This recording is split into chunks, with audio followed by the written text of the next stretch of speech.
Welcome back. Two candidates are facing off in November for a chance to represent Florida's District 23 in the nation's capital.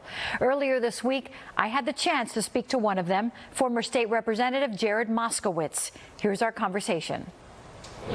Commissioner, thank you so much for joining us here on NBC6 Impact.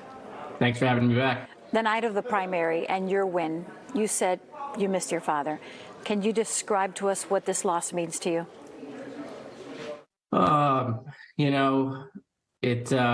It was difficult. I mean, it's not that I wasn't happy that I won the primary, but, obviously every son or daughter have relationships with their parents. One of the things my dad and I did together is we did politics. This is what we did together. And so, this was the first time that I was doing something without him, and it was the largest thing I was doing in public service. And so, obviously, having the big win, winning by 40 points, but there was an empty seat at the table because he would have been right there with me, and he would have been proud of it happening, with or without him. But I didn't need him to win, but I wanted him to be there. I wanted him to see it. So it was a bittersweet moment. Well, it was a big win, but the primary is now behind us, and now we turn to November for the seat vacated by Congressman Ted Deutsch, the 23rd Congressional District, which spans from Boca Raton to coastal Fort Lauderdale. Now, you have said that you will continue the legacy of your predecessor if you win. How so? Well, look, Ted obviously has been a model congressman. I mean, when I think people look at what a congressman should be like, it should be like Ted Deutsch. Ted is focused on issues. He's focused on policies, and he's not, focused on all the hatred and all the division that's gone on in politics today. Obviously, Ted and I both have, tremendous disagreements with Republicans, but I think the idea of trying to figure out how to work together and pass bipartisan legislation without giving up your principles is what I'm going to focus on, without all the demonization that's going on in today's politics. Congressman Deutsch has always been an Israel supporter. Is this something that you will also champion in Congress? And do you support, as you mentioned, working in a bipartisan way, the bipartisan Iron Dome Supplemental Appropriations Act?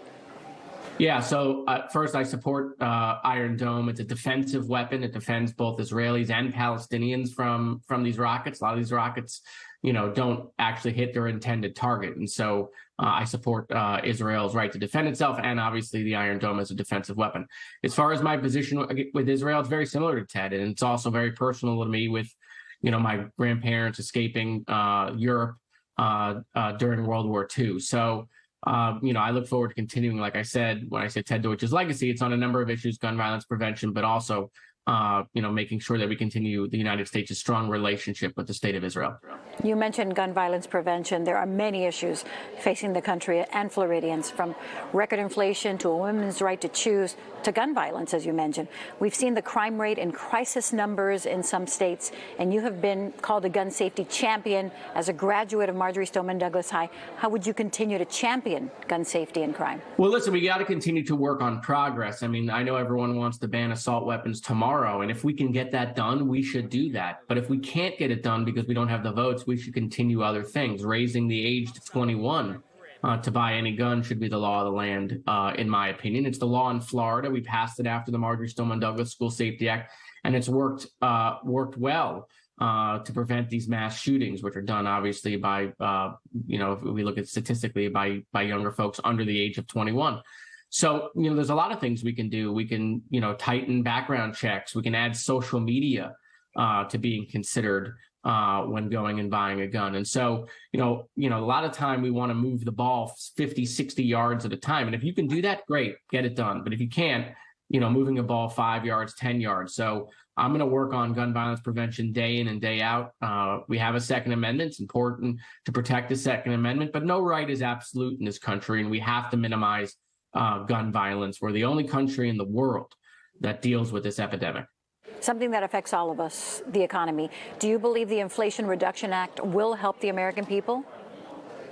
I mean, listen, I think it's intended to do that. I mean, obviously, we'll have to wait and see. So there's a lot of good stuff in there. It's going to help a lot of people. It's going to do a lot of stuff on the environment. So I think it's good. You would have voted for it? I would have voted for it. But we have to wait and see. We've seen over the last couple of weeks and months, gas prices have gone down. We've seen a lot of the stuff that the Fed has done is working, by raising rates, trying to slow the rate of inflation. That seems to be working. We'll have to see if they do continual increases. But look, still finding some commodities are scarce. Supply chain is still not fixed. A lot of that has to do with COVID, with the world turning off, China, other countries. It has nothing to do with, anything Joe Biden did or didn't do. So, there's a lot of work that has to go into fixing all of the indirect, unnecessary issues that were caused by, a 2-year worldwide pandemic. You received a big endorsement from the teachers' unions. What do you believe needs to be done when it comes to public education? We got to pay teachers more. We want to be able to recruit our best and our brightest who are graduating college, who are getting degrees to come into education. And I feel like for whatever reason, we're doing everything to tell folks don't go into education. And we're putting roadblocks up, and we're causing all sorts of problems in the curriculum, what books they should read, shouldn't read. I think it's dissuading people to go into education. We want teachers that want to teach. We don't want teachers that, just wound up there. I got young kids who are in public school, and I can really see the difference when a kid really likes the teacher, because they come home and they talk about school and they talk about the teacher and what they learned. You can see it in their eyes versus, if for some reason they don't have a good teacher, they didn't have a good day, they don't like school. And so, I really do think we got to treat our teachers better. And I think focusing on that can make a significant difference in the quality education our students receive. And finally, this is something that we discussed the last time we spoke. You've been criticized for your history with Governor DeSantis, who appointed you as the state's Director of Emergency Management. And as a Broward County Commissioner, how important is it for you to work on the divisiveness that there is now in this country, now present as a lawmaker? Well, look, voters weighed in on that. Democrats weighed in on, my opponent trying to say I'm not a good Democrat because I decided to go take a nonpartisan role in a Republican administration. They rejected that. I won by 41 points.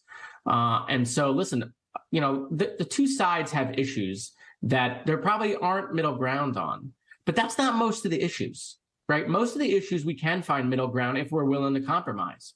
Most people, independents, folks in the middle, they want to compromise. They want both sides to work together. It's the extremes that don't want to see that, because it's mutually beneficial for the extremes as they continue to grift off of the division in this country. And as, national media makes money and advertisers make money and special interests make money off of the division. Let's be clear, there's a ton of money that gets made in this country, whether it's on radio or TV or on social media, on getting both sides to foam out of the mouth. There's no money being made on saying, let's work together.